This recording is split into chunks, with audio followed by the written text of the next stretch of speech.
Today I'd like to talk about the priestliness of the physiognomy of Christianity. This is nice camouflage, by the way. It's nice.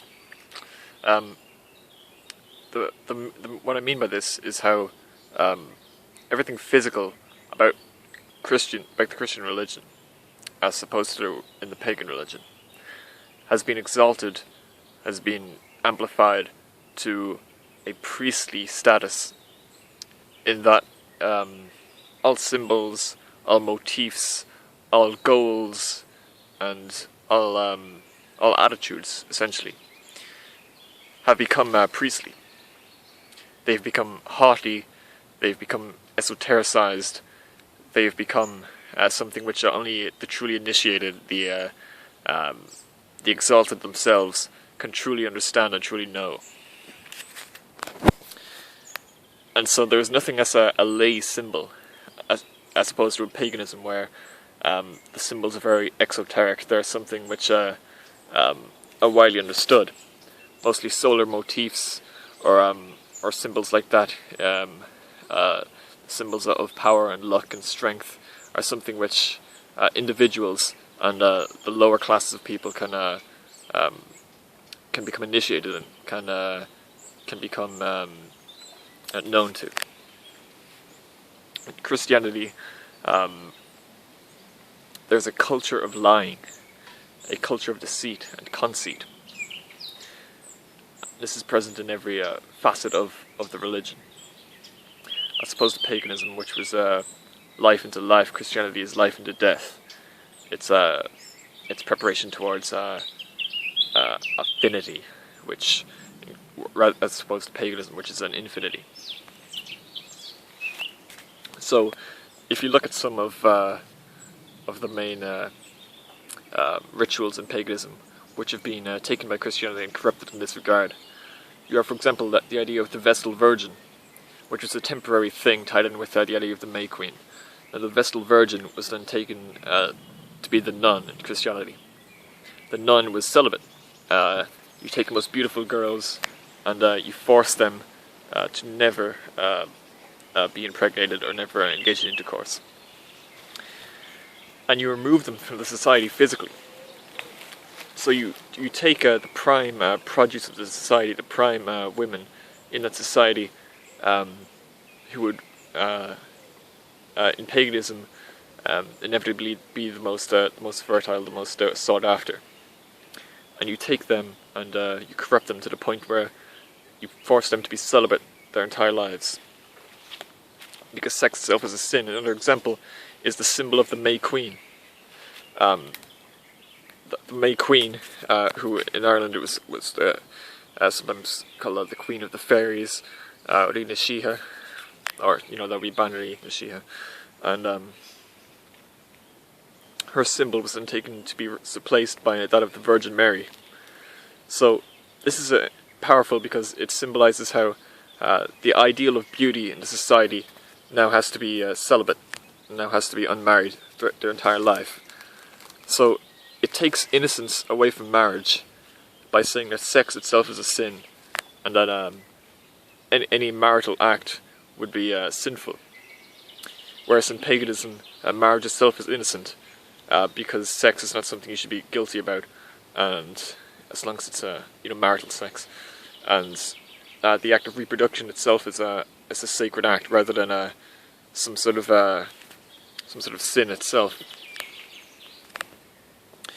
But the main and perhaps most devastating thing which Christianity did to Europe, or to the pagan worlds rather, because it's more than Europe, it's the Middle East and other realms, Africa.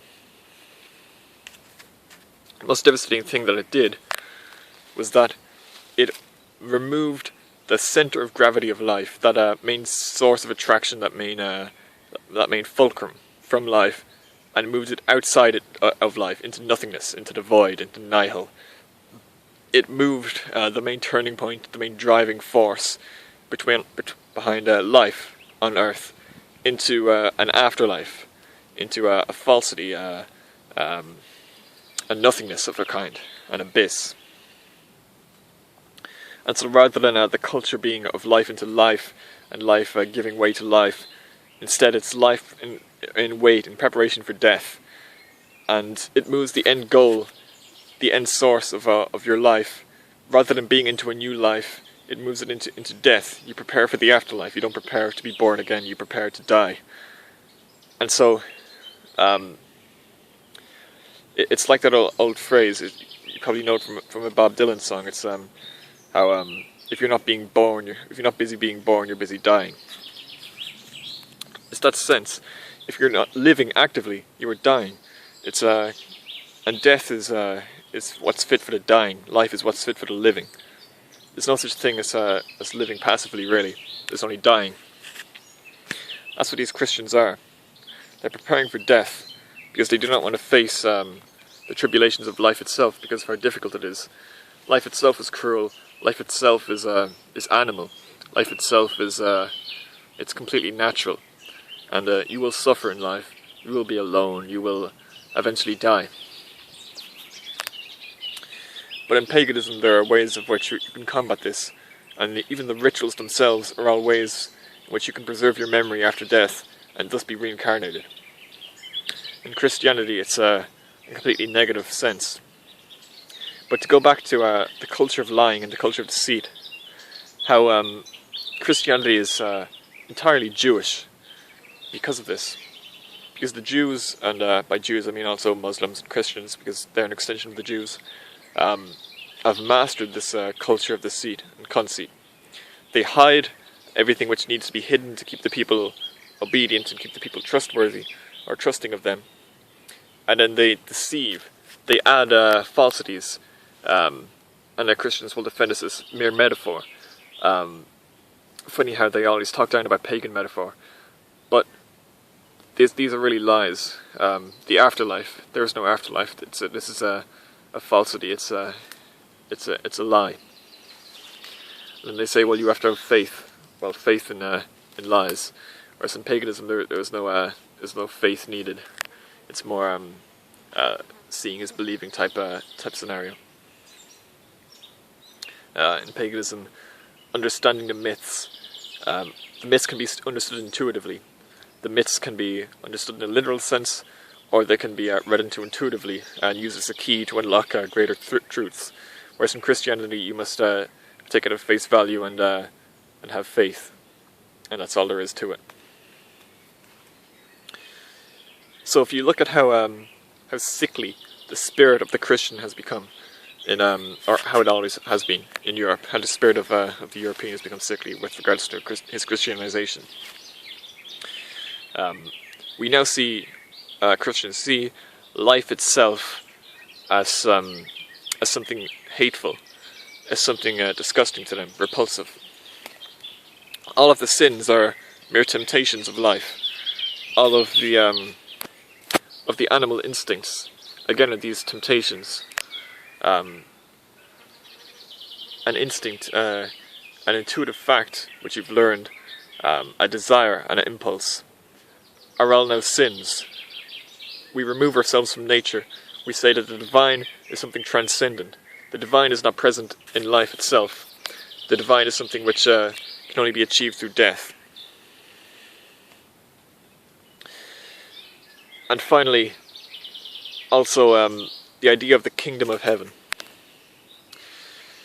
Paradise itself, knowing everything which I've said so far, obviously to the Christian, could not possibly be something in the physical realm.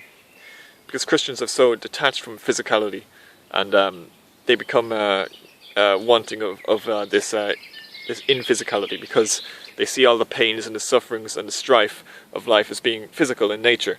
It's something which is tied to our flesh, tied to our being. And so the Christians yearn for a lack of being, for an absence of being. They yearn for transcendence beyond being. And the idea of the eternal soul.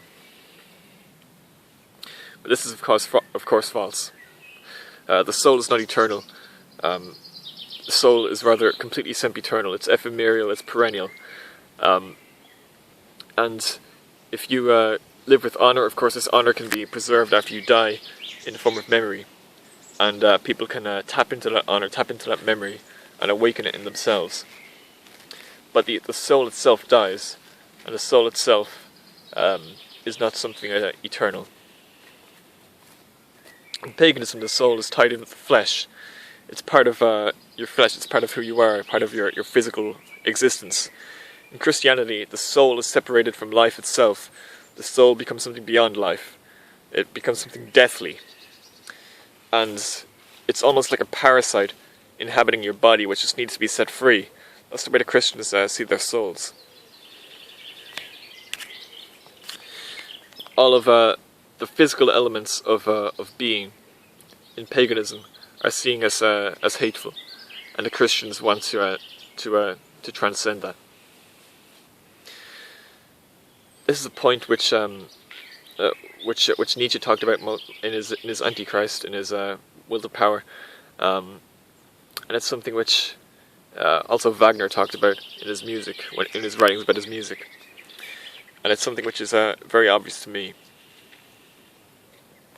Christianity is a disgusting corruption of the soul, corruption of spirituality. It is a cult of death rather than a cult of life, and for that reason it's hateful to me.